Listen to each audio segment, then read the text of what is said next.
Does the Earth rotate? No. By William Edgell. Introduction. In compiling this book, I have endeavored to explain my theory of a stationary Earth and a traveling sun as a contradiction to the present-day teachings of astronomers in the most simple and concise manner possible. My intention is to place all my facts in simple language, thus enabling the youngest of readers to understand my proofs and arguments. For 30 years I have been studying and experimenting on this interesting subject. I now claim to be able to prove conclusively that we are living on a stationary Earth and enjoying the multitude of benefits of a traveling sun. It will be helpful for readers to remember that, according to history, the theory of a rotating Earth was first introduced by Copernicus and Galileo, the Italian astronomers. In the year 1639, Galileo was, I read, imprisoned for propagating his theory, it being alleged to be against the teachings of the Bible. One important feature in connection with my theory of the solution of this great problem is its consistency with the teachings of the great book. The nature of my observations and investigations are such that the conclusions I have arrived at are the results of an inventive and scientific train of thought, rather than the results of orthodox education. It would appear that many of the calculations of distances and many of the gigantic figures also given by the astronomers have been handled very loosely. They seem to have accepted many of such without testing them. Ideas nearly 3 centuries old have become so deeply rooted that it is difficult to convince everyone, even though proof absolutely conclusive can be produced as to the rightness of my claim. Nevertheless, I believe that when the responsible officials of the educational departments have had an opportunity of considering my case, which I am desirous of demonstrating before them at as early a date as possible, may I ask, why deny me of this opportunity? They will be in a position to so alter the teachings in the schools as to make the studies compatible with reason, in the process of which they will be able to effect considerable economies in the presumably heavy expenditure of this department. In modern times, astronomers have concentrated largely on discovering new bodies in the heavens, foretelling future happenings with regard to comets, etc., with a large measure of success. All praise is due to them on this account. I submit, however, their success in this direction is due to a stationary Earth, from which they can constantly view the heavens and the ingrades of bodies contained therein. I trust that readers will ponder over the matter contained in this book, and I am confident the arguments submitted by me will convince them that my theory is the correct one. Having accepted it as such, the time will not be far distant when all educational authorities will supplant the present incorrect teachings in the schools and colleges with the only practical theory, a stationary Earth and traveling sun. Chapter 1. The Fixed Pole Star. It is generally accepted that the famous pole star, by the aid of which mariners navigate their vessels, is a fixture. The angle at which the pole star stands to London is 51½ degrees, to Frome, Somerset, which is in the vicinity where most of my calculations and observations have been taken, at an angle of 51¼ degrees, at Newcastle 55 degrees, New Zealand 40 degrees, Edinburgh 56 degrees, and Spitzbergen 77 degrees. The distance from London to the North Pole, we are informed, is approximately 3,000 miles. To arrive at the altitude of the pole star, therefore, is an easy matter. By a simple mathematical calculation, working to a scale of ½ inch to every 1,000 miles, we should discover that the distance from London to the pole star is approximately 4,500 miles. The most effective test of the accuracy of my figures will be found by using a tripod test, the angle to London being 51½ degrees, to Asia 52 degrees, and Colombia, Canada 53 degrees. Note the places mentioned are all in the northern hemisphere, as it is termed by the astronomers. By working to the aforementioned scale, my previous figures are proved to be correct. Astronomers' given distance to the pole star from London is 3,680,000,000,000,000,000 miles. Readers, please test these fantastic figures. 2 figures are pictured observing the pole star through tubes placed on either side of the upper half of a large black circle. The pole star is directly above the circle. Again, you will observe that the least movement of the Earth would destroy both angles to the fixed pole star in the heavens as above. Also, each one of the 4,811 angles referred to on the next page. After such a test, is the Earth's rotation theory worth consideration? There are 4,811 towns, etc., mentioned in the school book with the angle given to the famous pole star at each place. I have selected a few names as below, and readers can fix a tube directed to the star at each of these places named, or, of course, to any of the 4,811 places, and view this famous pole star as I view it in my garden. I hope they will do so, as I feel sure it will convince the readers without a shadow of a doubt that no movement of the earth takes place. Frome, 51 1/4 degrees, only 7 miles from my garden. Warminster, 51 1/4 degrees. Wincanton, 51 degrees. Weston-super-Mare, 51 1/4 degrees. Weymouth, 50 1/2 degrees. Bath, 51 1/2 degrees. Bournemouth, 51 3/4 degrees. Southampton, 51 degrees. Exeter, 50 3/4 degrees. Sidmouth, 50 3/4 degrees. Glastonbury, 50 1/4 degrees. Devizes, 50 1/4 degrees. Taunton, 51 degrees. Bridgewater, 51 3/4 degrees. Ilfracombe, 51 1/4 degrees. Swindon, 51 1/4 degrees. Reading, 51 1/2 degrees. Salisbury, 51 degrees. Torquay, 53 1/4 degrees. Bedminster, Bristol, 51 1/2 degrees. Dorchester, 50 3/4 degrees. Cardiff, 50 1/4 degrees. New Zealand, 40 degrees. South Victoria, 37 degrees. Gillett's Island, 1 degree. Margot Island, 1 degree. And Malusi's Island, 1 degree. Astronomers often speak of the equator as a place of mystery. It is 0 degree. Readers will observe that the last 8 places mentioned above are practically on the equator, astronomers' term. As stated elsewhere, the pole star is nearly horizontal to these 8 places. For a period of 2 years, I have had a tube, 3 feet and 6 inches in length and 3/4 inch in diameter, fixed to a stand in my garden. Not the slightest movement can take place. On ascertaining the position of the pole star, I was able to view the star continually on any night over that period. The spherical shape of the earth, we are told, is tearing round on its axis at the rate of 18 miles per second, and also in its orbit it is traveling at a rate of 10 miles per second. What will puzzle the reader, and what puzzled me, was how I could view the star constantly under such conditions. I communicated with several astronomers at various times, and one of the replies was that owing to the tremendous distance to the pole star, 3,680,000,000,000,000,000 miles, the tube may continually point to it in spite of the 2 terrific movements of the earth. I want to definitely state here the astronomers' figures are absurd in the light of practical calculations. Secondly, size and distance make no difference whatsoever. The fixed tube, 3/4 inches in diameter and 3 feet 6 inches long, is simplicity itself and absolutely reliable, and it would betray the smallest possible movement of the earth. Reverting again to page 8, readers will notice that some of the towns mentioned are very small. Population of Warminster is 5,000, and only 13 miles distant from here. Now if the sun is a fixture, the same as the pole star, may I ask, why is it the angle to the sun is given from London and no other place? Again, why are 3 angles given to the sun from London, 15 degrees, 23 1/2 degrees, and 62 degrees? You will observe that the fixed sun theory is absolutely absurd. The illustration on page 24 will convince you also that sunset cannot be obtained by the Earth's rotation. Writing in the Evening Times and Echo, Bristol, June 29, 1927, Dr. Andrew Crommelin says, "It is admitted by astronomers that there is something acting on the moon or the earth that we know nothing about at present. It is thought that the rate at which the earth spins is not uniform. At times it seems a little slower than at others. Investigation on this question might be greatly helped if we could predict exactly the moon's place. The prediction of the moon's place is not at present perfect, in spite of all the greatest mathematicians during the last 3 centuries.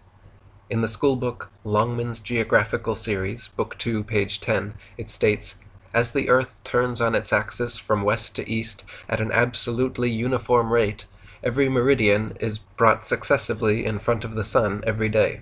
Please note that after nearly 3 centuries, we have the most eminent astronomer in England, of Greenwich Observatory, absolutely contradicting the schoolbook as to the uniform rate the Earth is supposed to spin. Readers, is the Earth rotation theory compatible with reason? If we take an orange and stick an ordinary knitting needle through the center, allowing the head of the needle to project 2 inches, at the end of which we will stick a P to represent the pole star, some idea of the immense discrepancy in the astronomers' calculations can be grasped, when in comparison, instead of the P, or pole star, being 2 inches from the orange, they assert it to be over 17,000 miles. Readers, please test these figures. 1,000,000 miles is 60 times farther than the distance from London to Australia. It is astonishing that astronomers give such absurd figures representing the distance from London to the pole star, while at the same time they tell us that the diameter of the Earth is only 7,912 miles. Furthermore, it is known to them that there are places on this comparatively small Earth which are nearly horizontal with the star. Now, if they are correct in their given figures representing the diameter of the Earth, then the pole star, being directly overhead of such places, cannot possibly be such an enormous distance from the Earth as they would have us believe.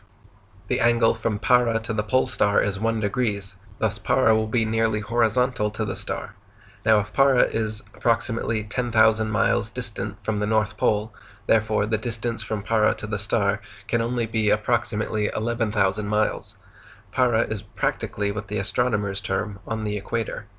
I explained my method of viewing the pole star, sending a chart along to another astronomer. The very poor attempt to reply to my reasoning was as follows. He stated, "You may illustrate the rotation of the Earth theory by means of a cartwheel and axle on your tube. Tie a small tube, say 6 inches long, in such a manner to the outer end of one of the spokes, that when you look through the tube, you will view the far end of the axle. Now, no matter how you turn the wheel, you will always see the end of the axle, which represents the pole star." Very plausible answer, and as equally adroit. The object representing the pole star must be fixed at an angle of 51.5 degrees, and of course not on the axis. The experiment under these conditions will not work right for the astronomer, quite the reverse, for we find by moving the wheel the slightest distance, the object representing the pole star is lost to our view. Please test for yourself. I again communicated with the astronomer, giving the results of my investigations, with this illustration, but no further reply was forthcoming. The rotation of an umbrella was another illustration similar to the cartwheel, and equally as absurd. A noted astronomer, writing in the Westminster Gazette, London, on April 1924, told us that the Astronomical Society intended holding a conference to decide as to whether a part of the Earth is flat or not. Evidently, some members of the Society have doubts as to its shape. If so, what about the measurements? Also, the weight of the Earth as given by astronomers. Page 15 is a sketch of a man viewing an object representing the pole star through a tube. You will note that the tube is dead on the star. If the Earth moved only 1/4 of an inch, part of the star must be lost to view, as sketched on page 16.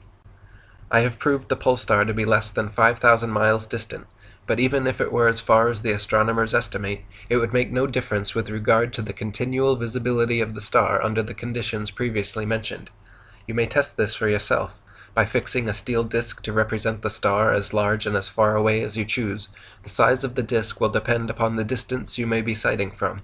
If you move the tube only 1/4 of an inch in whatever direction you please, you will lose sight of part of the disc.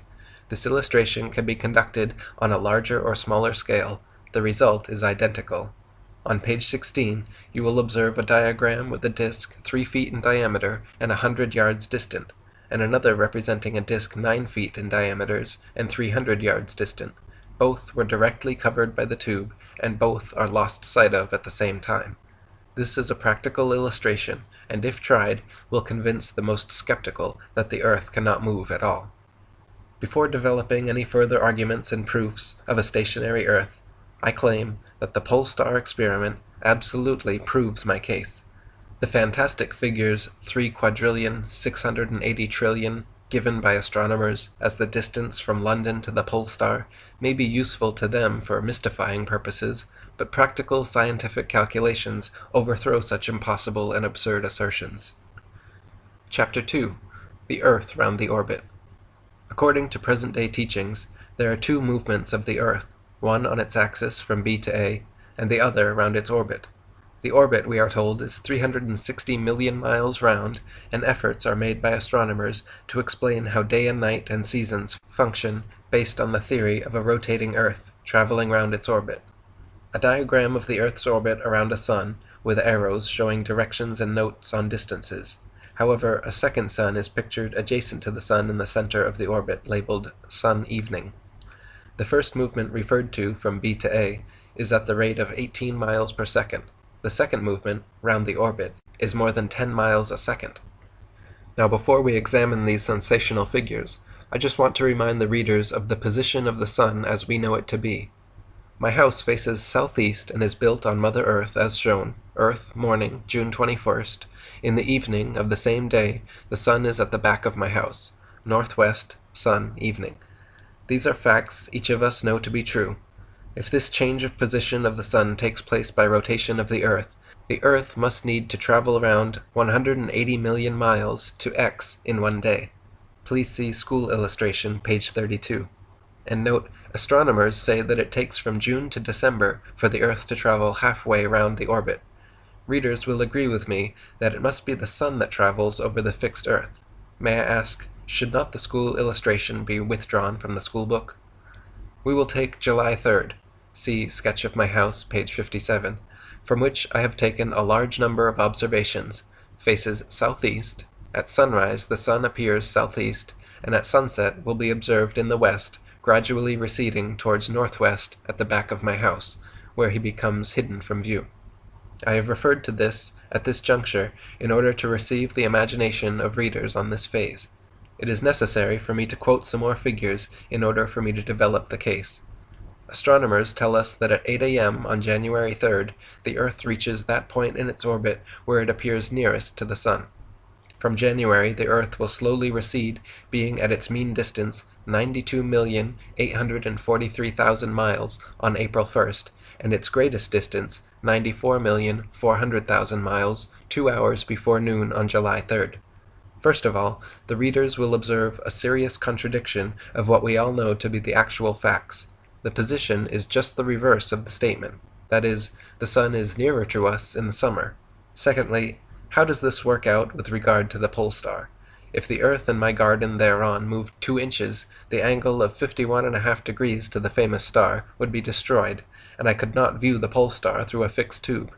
Again, each of the 4,811 angles to the pole star given in the school book would be destroyed also. Chapter 3. Eclipse of the Sun on June 19th, 1927. The school book states, besides spinning round on its axis, the Earth is at the same time sweeping through space round the sun in orbit more than 50 miles in every 5 seconds. This means that while the Astronomer Royal and others were viewing the alleged fixed sun from 5:30 to 7:10 a.m., they were carried 60,000 miles through space, which is more than 4 times the distance from London to New Zealand, not counting the daily rotation. Please test these enormous figures. May I ask, how could anyone view the sun through a telescope while being carried through space at such a terrific speed? Is the Earth rotation theory reasonable? A fixed Earth only enabled us to view the eclipse in the sun on the date named. A diagram of a sphere with the old oil lamp to one side. Various letters mark points on the sphere. The angles to the pole star at South Victoria is 37 degrees. May I ask, how can the angle be taken if on space continually, as on page 20? Is the rotation theory compatible with reason?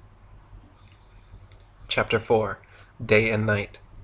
Will the reader now refer to the sketch on page 20 and note that D, representing South Victoria, is continually underneath the globe which astronomers inform us represents the Earth, 7,912 miles in diameter. C and E are the same.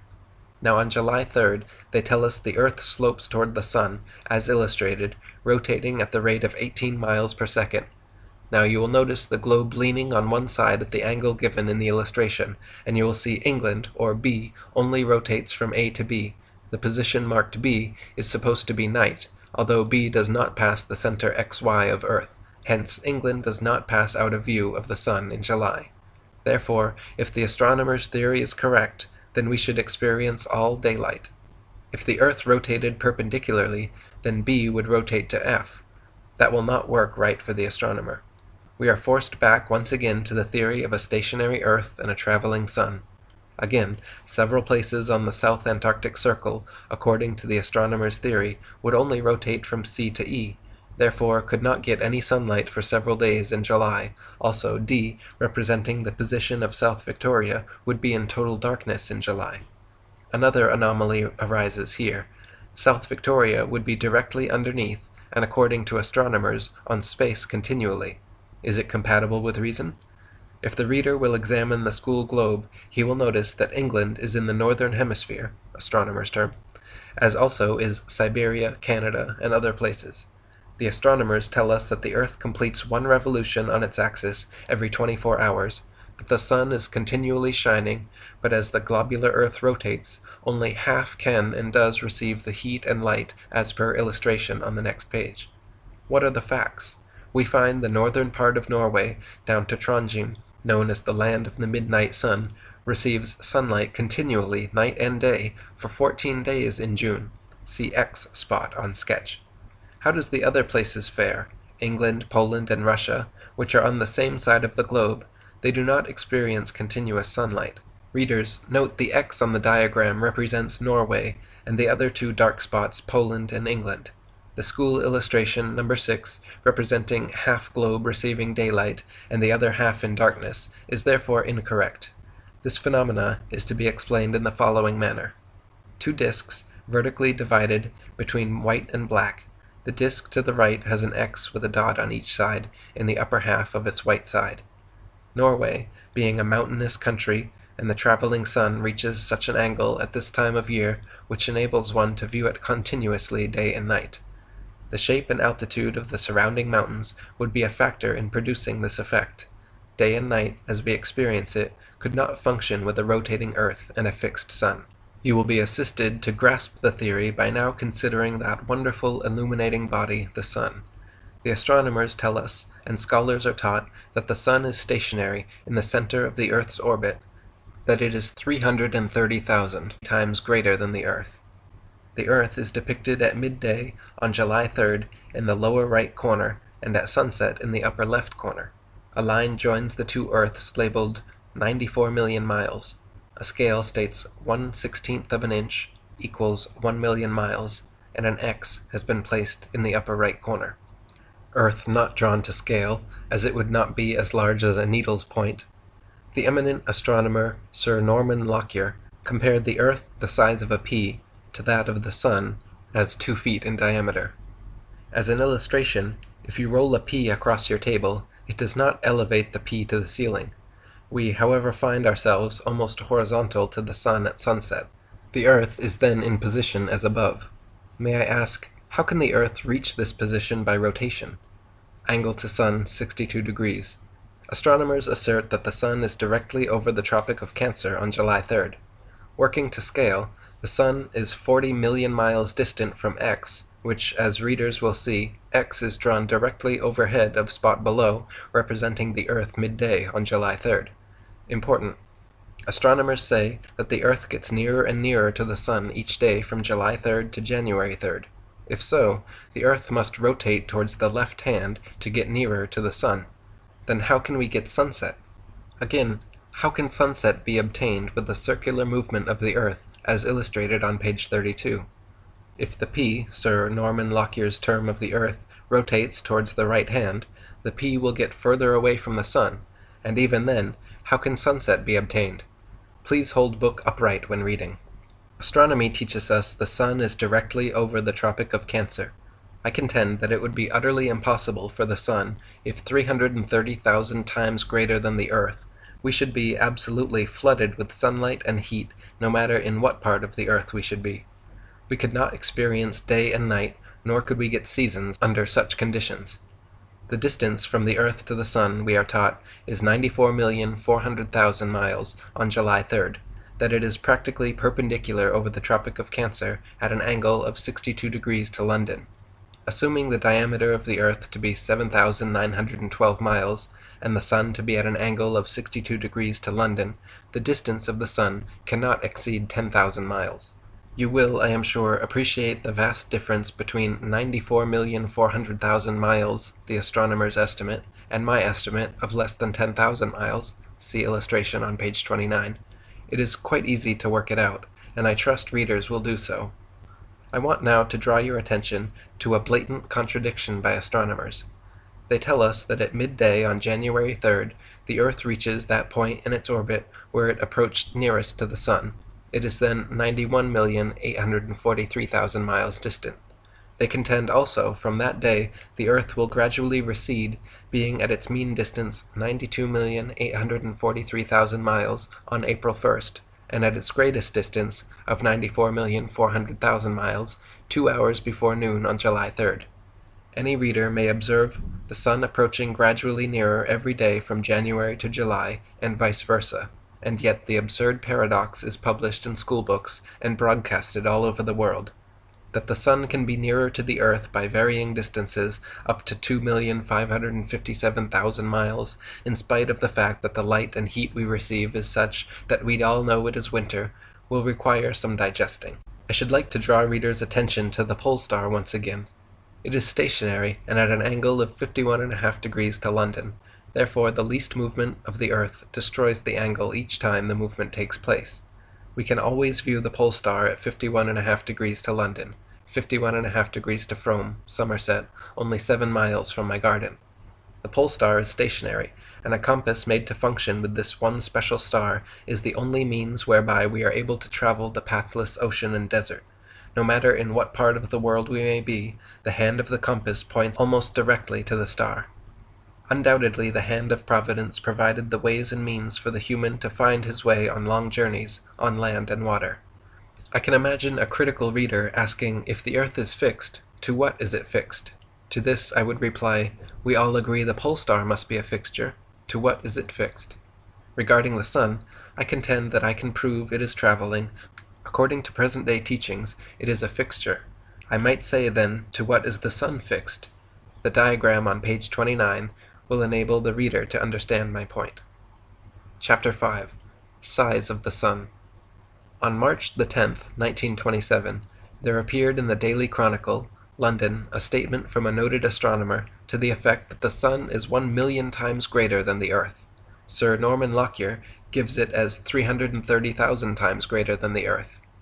Writing in the Bristol Times and Mirror on May 28, 1927, a noted Bristol astronomer referred to the moon as apparently slightly greater than the Sun. The schoolbook gives the moon's diameter as 2,160 miles only. Readers, please note the discrepancy. From observations of the Sun, I am of the opinion it is less than 10 miles in diameter. There is, of course, no means of measuring it. A vertical dashed line with a small blank disk at its top is labeled Sun perpendicular over Tropic of Cancer. London is labeled at the bottom of the picture to its right, and another dashed line goes diagonally from it to the black disk. An X is placed above London at the same altitude as the disk. Chapter 6. Altitude of the Sun. To arrive at the altitude of the Sun, the same scientific calculations can be operated as in the case of the pole star. The diameter of Earth is given as 7,912 miles. The Sun is at an angle of 62 degrees, and astronomers say directly over the Tropic of Cancer on July 3rd. But once more, working to a scale of half-inch to 1,000 miles, and using a simple mathematical calculation, we find that the Sun cannot be more than 9,500 miles distant from the Earth. Once again, the colossal figure 93 million miles given by astronomers as the distance from the Earth to the Sun is hopelessly wrecked. By reference to the diagram on page 29, again readers will see that an angle of 62 degrees to London and a distance of 93 million miles from London to the Sun, the Earth on June 21st, in order for us to experience sunset, would have to take a swift upward movement of 80 million miles from sunset and a downward movement of 80 million miles from sunset to sunrise on June 22nd. Letter X on diagram, page 29, denotes the position of the Earth horizontal with the Sun at sunset on June 21st, in accordance with the schoolbooks. I have used the same simple but very effective method to arrive at what I contend to be the distance from Earth to the Sun. By means of a darkened glass on my tube, I find that contrary to the results of my observations of the pole star, the Sun passes out of view in 1.5 minutes.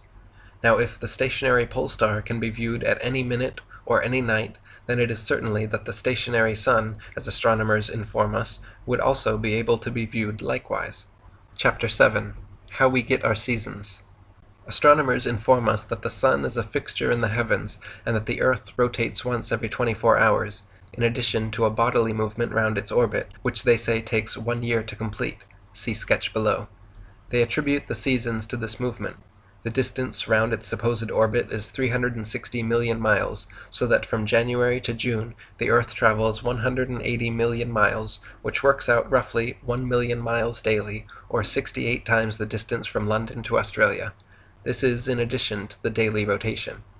If the reader will examine the sketch and compare it with the position of the sun as we actually see it, say on June 21st, he will notice that it is identical with my contention, namely that in order for Earth to be in position consistent with the astronomer's theory, it would first of all be necessary for it to complete the journey round its orbit in 1 day, instead of taking 1 year to accomplish. See illustration page 17.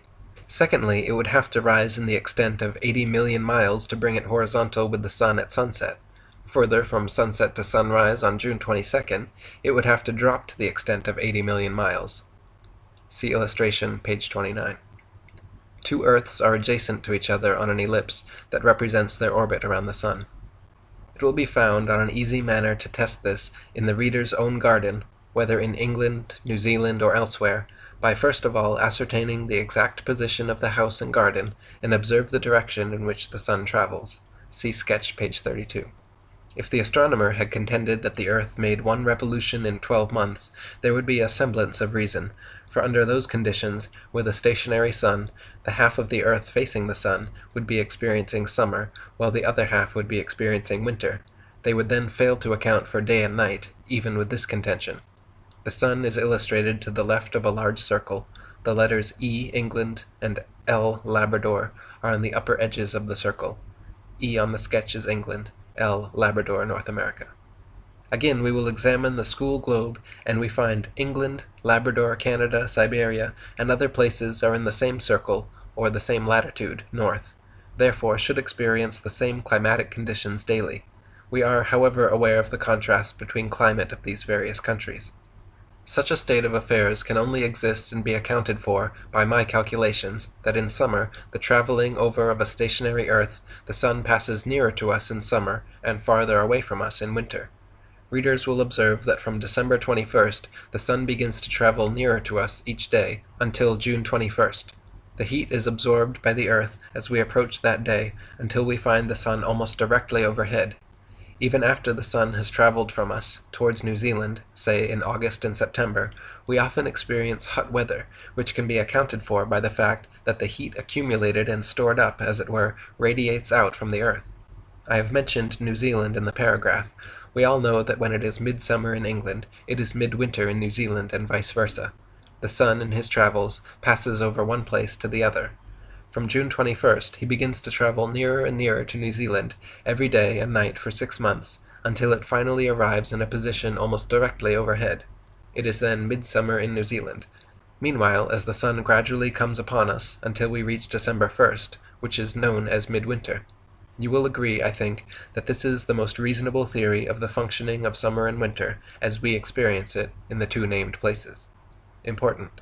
Once again, I wish to refresh the reader's memory to illustration on page 24, wherein the spot, or P representing the Earth midday, cannot be moved, either towards the left hand, the right hand, or a circular movement. In fact, it cannot be moved in any direction whatever to reach sunset. Now, if the reader was playing a game of drafts, he found himself in the position that he could not make another movement without losing the game. He would give his opponent credit for having won the game. I therefore rely on the reader giving me credit for proving my case that sunset from midday July 3rd, or any day, cannot be obtained by rotation or movement of the Earth. Astronomers inform us that the Earth tilts at a different angle in June to that of December. The Earth, according to them, is quite mobile. It appears to make these movements, and nobody notices them. They attempt to bring these and other anomalies and contradictions into line by saying that because the atmosphere is traveling with the Earth, these movements are not noticeable to us. To revert to the alleged varying tilt of the Earth, what effect would this have on my house, or the reader's house, or better still, by way of illustration, the Houses of Parliament, or other such buildings? In my own case, the spirit level and plumb rule was used when my house was built, and I have no reason to believe any alteration has taken place in the base. The pity of it is that such erroneous teachings should be inculcated in the minds of the young people in schools and colleges. You will do well by considering now the position of the people in New Zealand in relation to a rotating globular earth. By referring to the illustration on the next page, you will observe, according to the astronomer's theory, the position of the man in New Zealand at 12 o'clock midnight. A circle has the label England above it and New Zealand below. An inverted figure is placed below the lower label. What reply could a teacher or schoolmaster give to an inquiring pupil if he was asked the following question? You have just informed us that New Zealand is directly underneath England at 12 o'clock today. Now what is the position of the school in New Zealand? There is no sensible answer to be given. The earth is not globular, nor is it rotating. The Astronomer Royal at a lecture some time ago said a man may be upside down for a time and not be conscious of it. I desire to inform readers, however, that if the earth rotates once only in 24 hours, as the astronomers claim it does, people in New Zealand would be upside down for several hours. Moreover, the position of the people in South Victoria, page 20, is such that they would be in that position continually. Again, the angle at which the pole stands to New Zealand is 40 degrees. How is it taken in this position?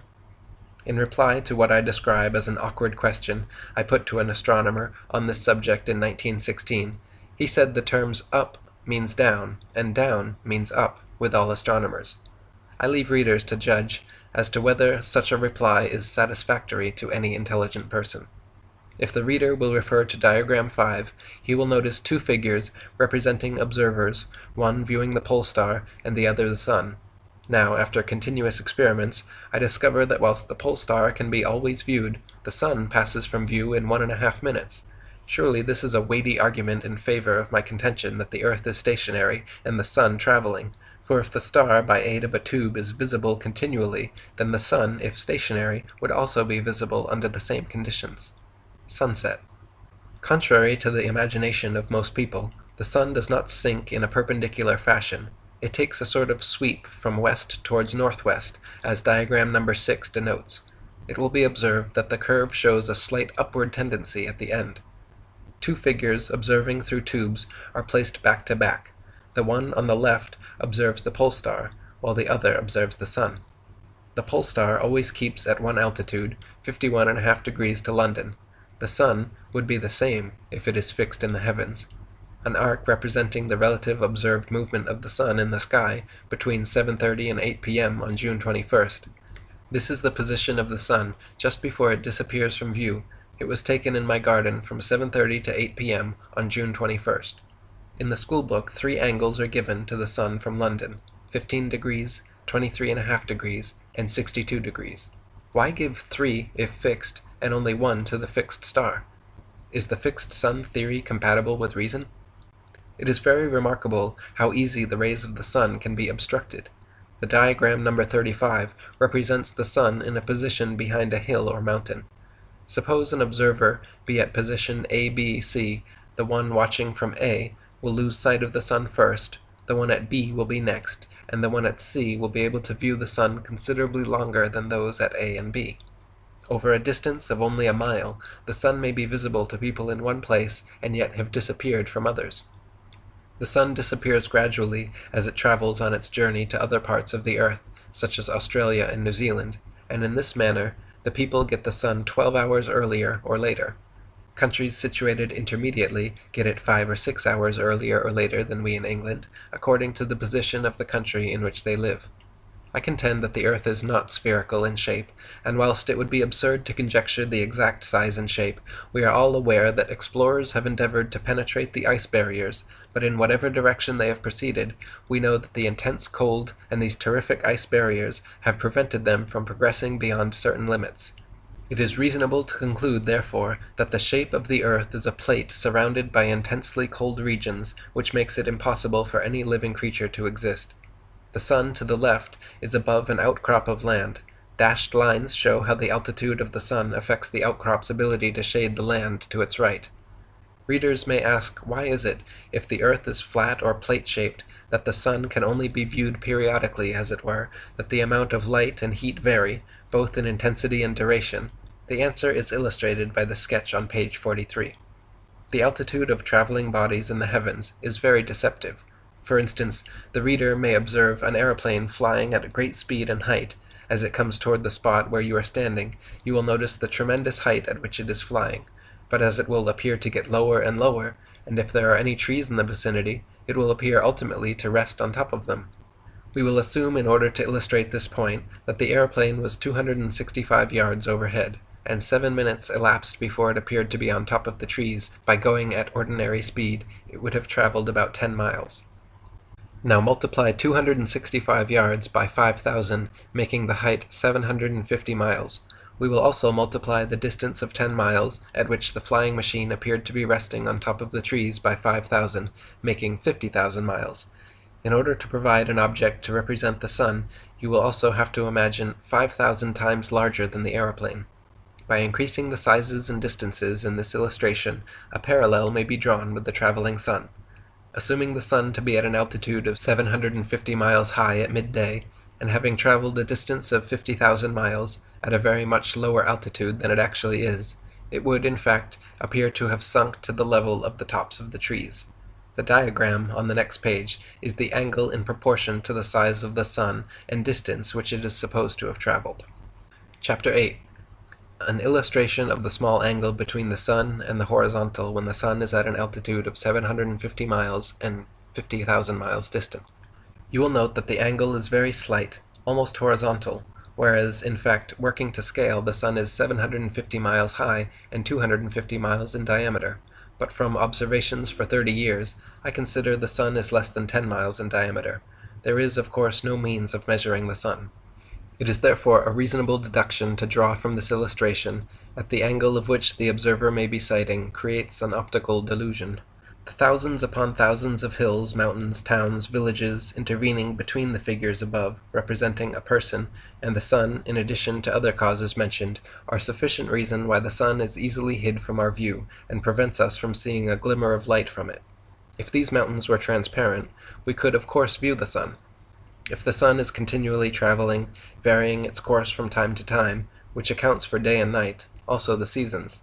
I contend that I have proved the sun is not such a colossal body as the astronomers tell us, neither is it an enormous distance from the earth.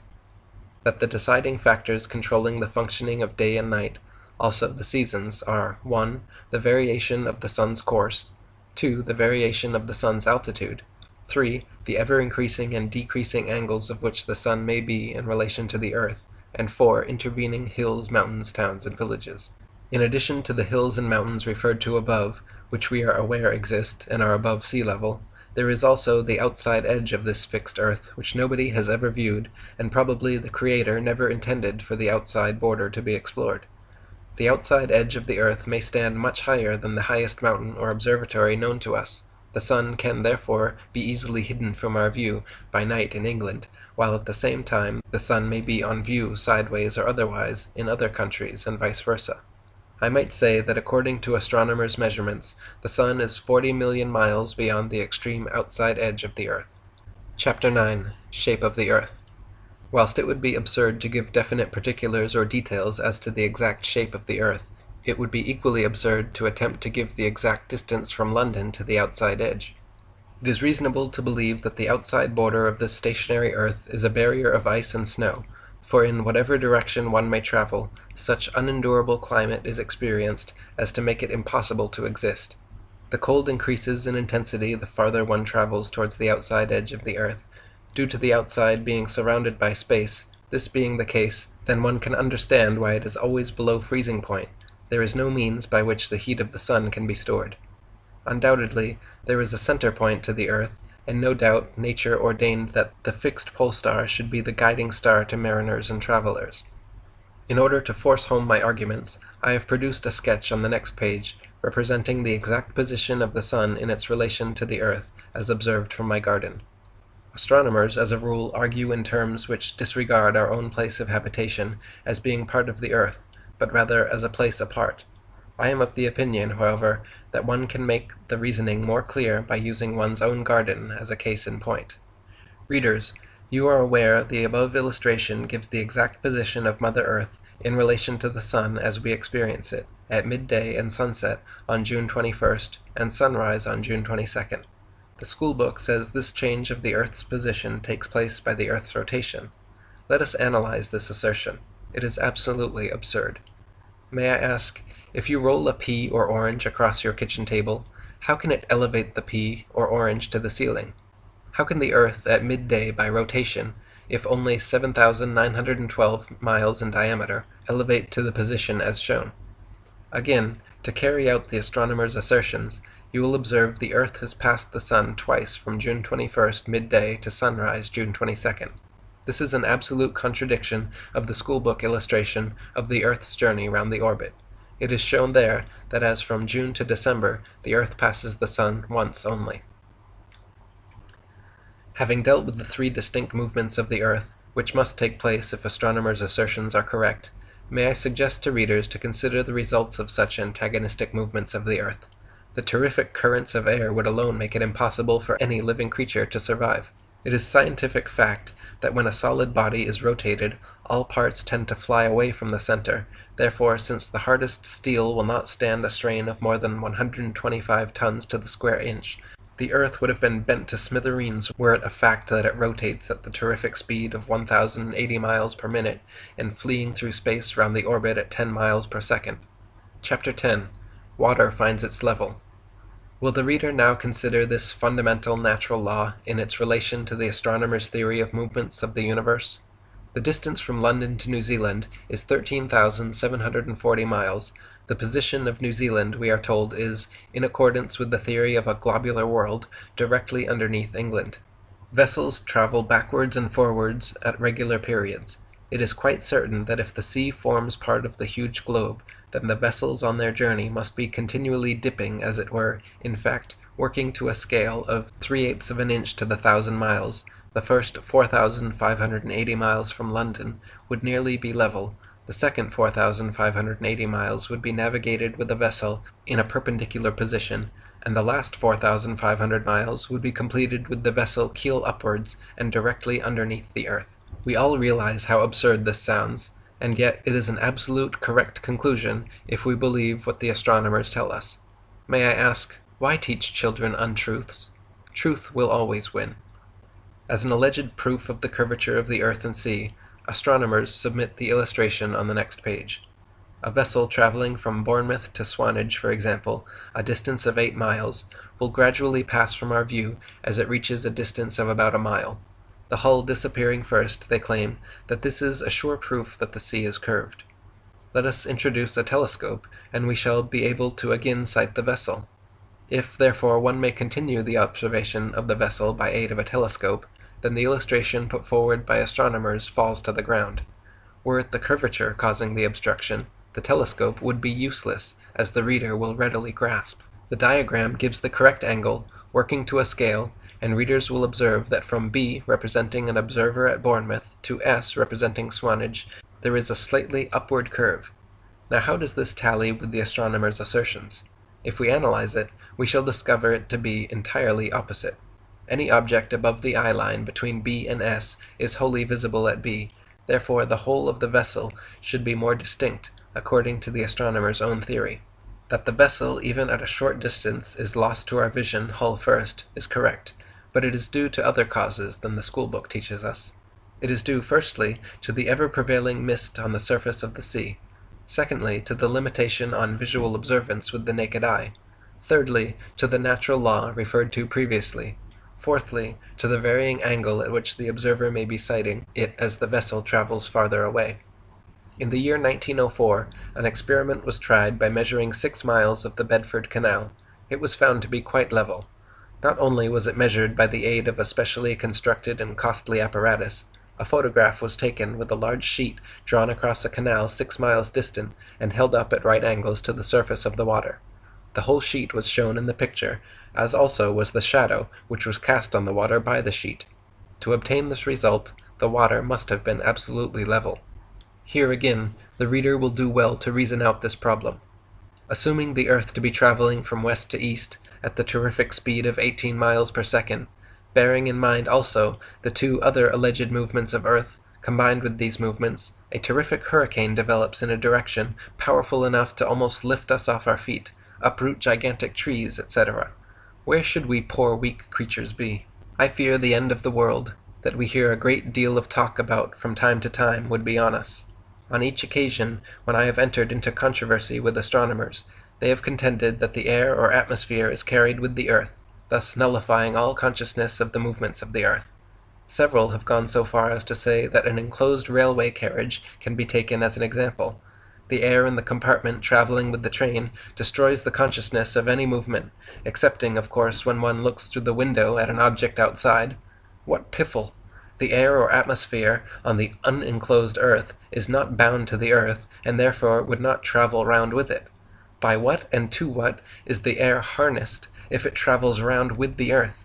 As a matter of fact, the disturbance caused by the rotation of the earth would be so terrific that nothing could possibly exist. Chapter 11. Circumnavigation. Yet another alleged proof of the earth's rotation is put forward by astronomers. It lies in the fact, they contend, that one may commence a journey from London traveling due east all the time, ultimately returning to the starting point.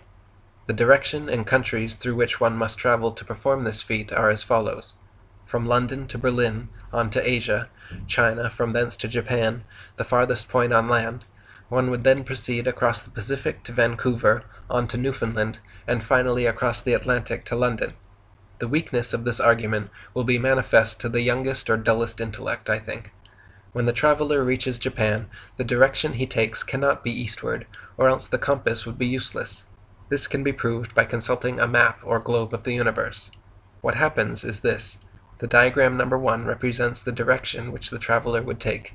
Arrow 1 we will assume is the vessel leaving London. Sailing by the compass due east, after traveling 5,000 or 6,000 miles, the North Pole and star will have passed.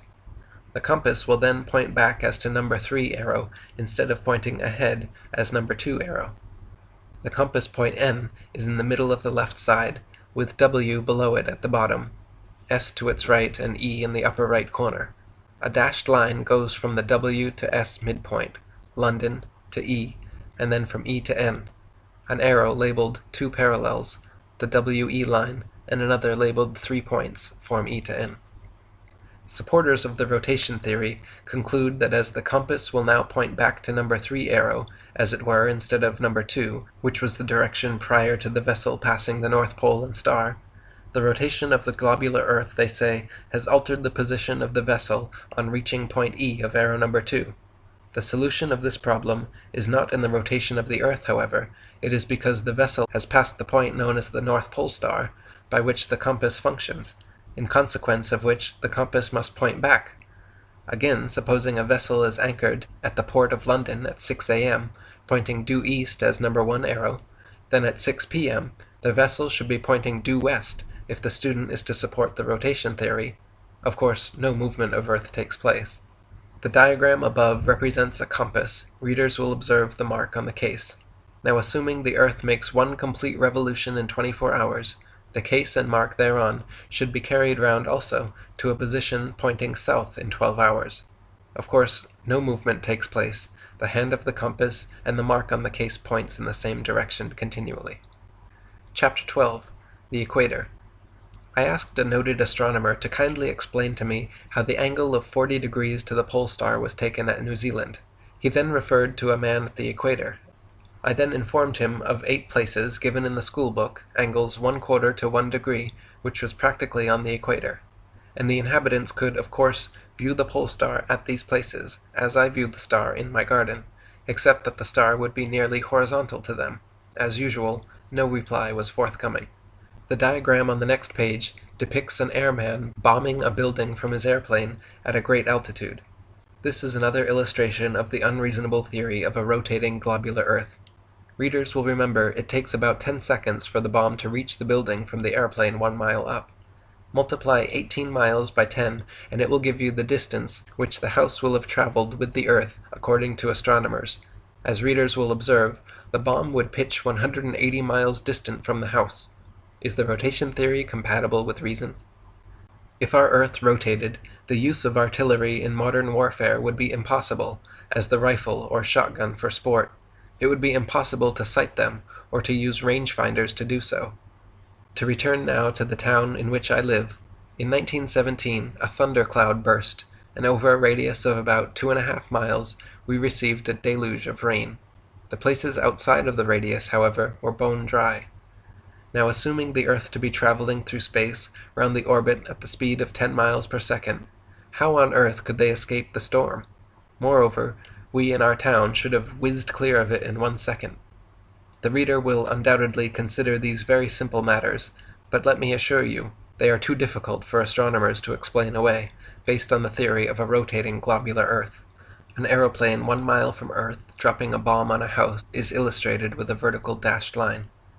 This illustration alone will convince you that the earth on which this chimney is fixed does not move at all. A 200-foot chimney with a 1,000-ton weight suspended at its top, also illustrating falling to the midpoint, then onto the ground.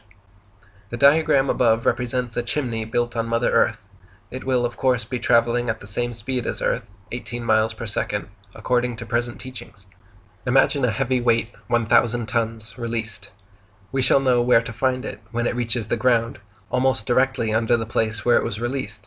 But, according to astronomy, we should have to search for it some 72 miles distant, assuming it takes 4 seconds for it to complete the journey from the top of the chimney to the ground.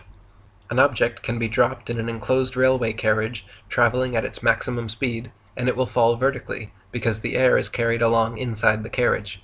But if an object is thrown from an open truck, say 24 feet high, traveling equally as fast, it will drop at a considerable distance to the rear, proving in the one case the air or atmosphere is traveling with the train. In the case of the latter, the air is not traveling with the Earth. I have seen an astronomer with a heavy weight secured to the end of a rope about 12 feet long. He swung the weight around and round in the air till he was nearly exhausted, and claimed the experiment as a proof of the Earth's rotation. The same person then swung a bucket round and round, out of perpendicular, with a small quantity of water in the bucket, as a proof of Earth's rotation. I invited him to fill the bucket nearly full of water, but he did not take my advice. Both experiments, as you will see, are absolutely absurd. On October 20th, 1927, Sir O. Lodge, the eminent astronomer, in a lecture on falling bodies, explained that if we toss an obstacle in a railway carriage when traveling, the obstacle, which may be of stone or otherwise, would fall direct to the hand again. This is correct, as the air and obstacle is carried by mechanical power inside the carriage. He also mentioned a motor car for the same experiment. I therefore, on the following day of the lecture, tried the experiment several times in an open motor car, traveling at 30 miles per hour, by throwing up a stone about 24 feet high from above the hand. In each case, the stone did not return to my hand, dropping at the rear of the car. I invite Sir Oliver to try the experiment for himself.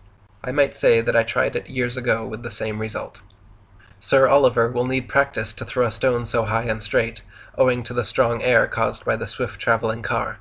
The stone can, however, be easily trapped straight up to height given above. Astronomers often refer to the spinning top as proof of the Earth's rotation, where after being wound up by manual power and set in motion, the top will spin when leaning on one side. The alleged rotation of the Earth has nothing to do with the spinning, or the top would not cease to spin. Boys are often seen whipping a top on the pavement and making it spin. When the boy ceases whipping, the top falls on its side to the pavement. The boy's power had caused the top to spin. A rider on horseback, when galloping, often observe a swarm of flies hovering close over the horse's head, and the writer's attention has been called to this in relation to the Earth rotation theory. If the flies had been a good height above the horse's head, the air would not have been affected by the moving horse, and the flies could not have kept pace with the horse. On a calm day, with not sufficient air to ruffle the leaves on the trees, and standing on a railway platform, the express passes through swiftly, compelling us to move back from the edge of the platform. And astronomers say, if you then throw from the carriage window an obstacle, you will find a difficulty in so doing, and they try to link up this difficulty with the rotation theory. May I ask, why has this to do with the alleged rotation theory?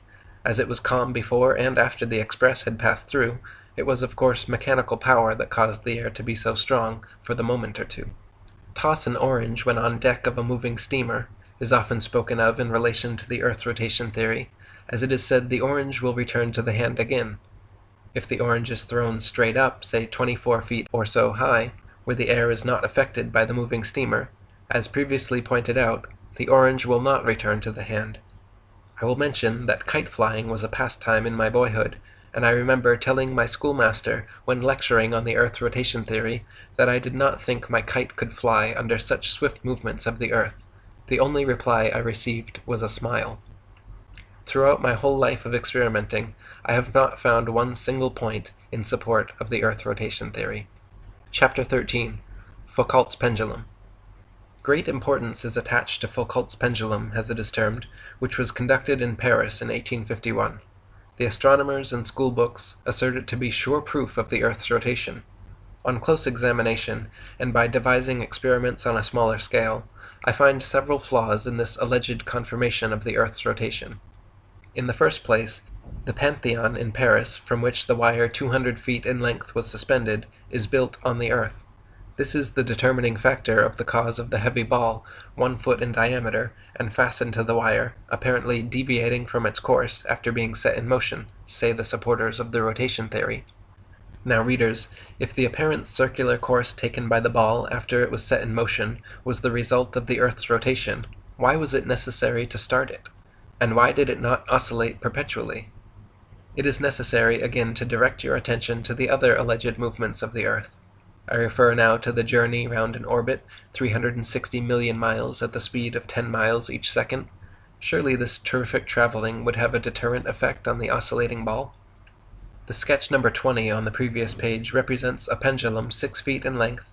It is quite free and will swing to and fro, backwards and forwards. By starting it in an irregular course, I noticed after a few seconds it traveled for about 2 hours in a perfectly straight line. It then ceased to move at all. I have also tried this experiment on a larger scale from a high building of 47 feet, with precisely the same results. If it were possible to try it on the scale of the Pantheon, 200 feet high, there would be no difference. The pendulum would travel in a perfectly straight line. In summing up on this alleged proof, let me emphasize this fact. If Foucault's experiment depends upon a rotary Earth for its effects, then why is it necessary to start the pendulum in the first place? Secondly, why does the pendulum ultimately cease to move? Chapter 14. Law of Gravitation. Undoubtedly, whilst considering the arguments submitted in this book, the minds of the reader has turned to Sir Isaac Newton, whose name has been handed down to posterity. He it was that discovered this mysterious law that the apple would fall from the tree downwards. It seems to me quite unnecessary to use the term law of gravitation when we know that bodies heavier than air must fall to the earth. Aeroplanes are not termed anti-gravity machines. They are very often described as heavier-than-air machines, which of course is the correct term to use.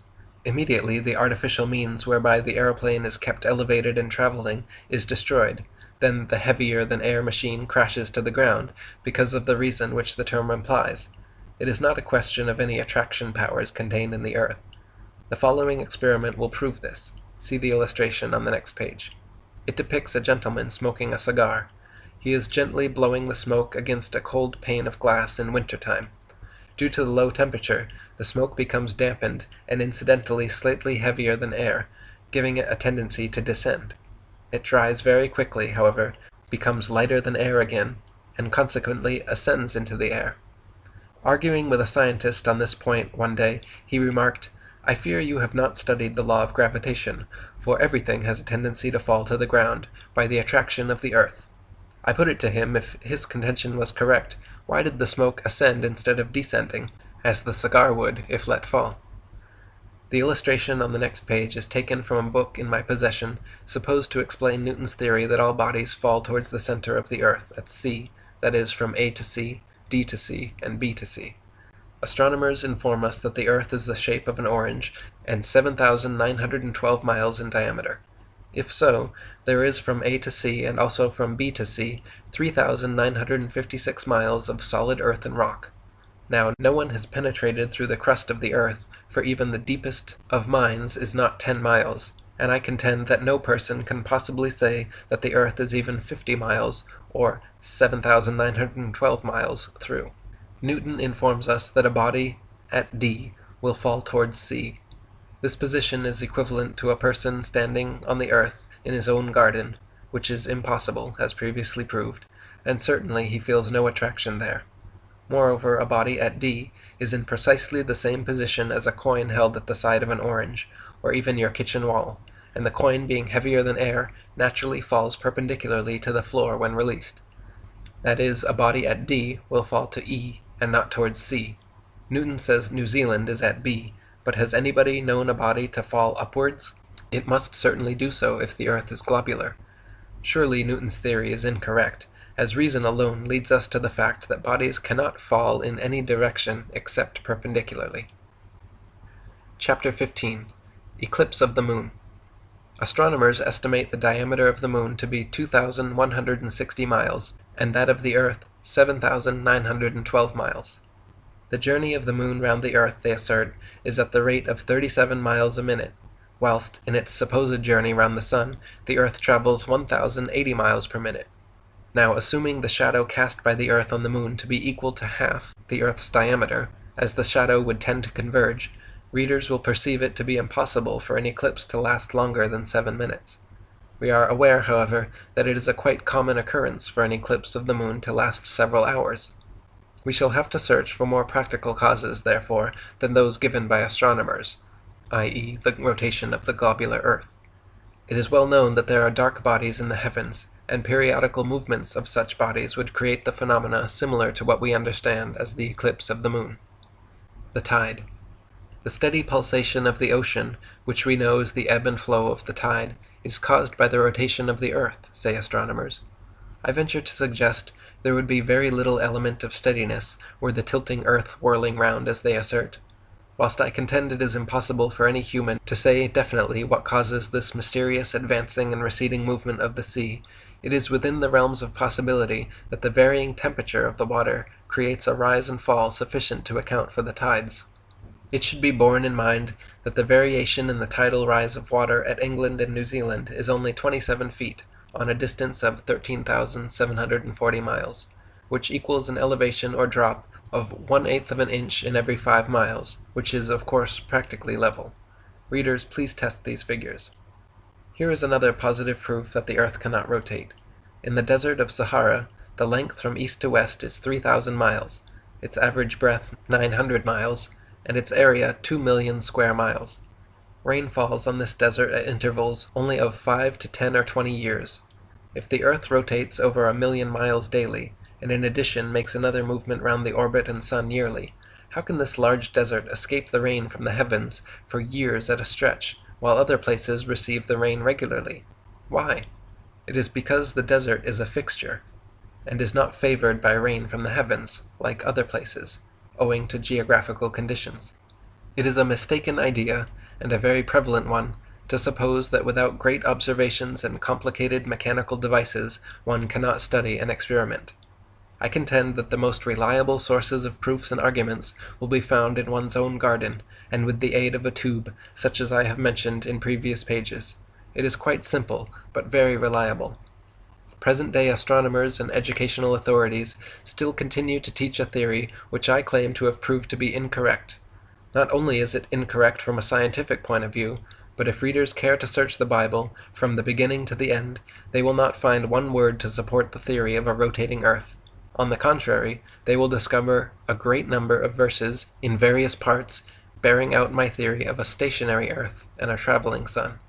Therefore, in conclusion, I feel it to be my duty to propagate these ideas in every conceivable method possible, hoping and trusting to be given an opportunity of demonstrating my theory before the government educational authorities with an astronomical expert present.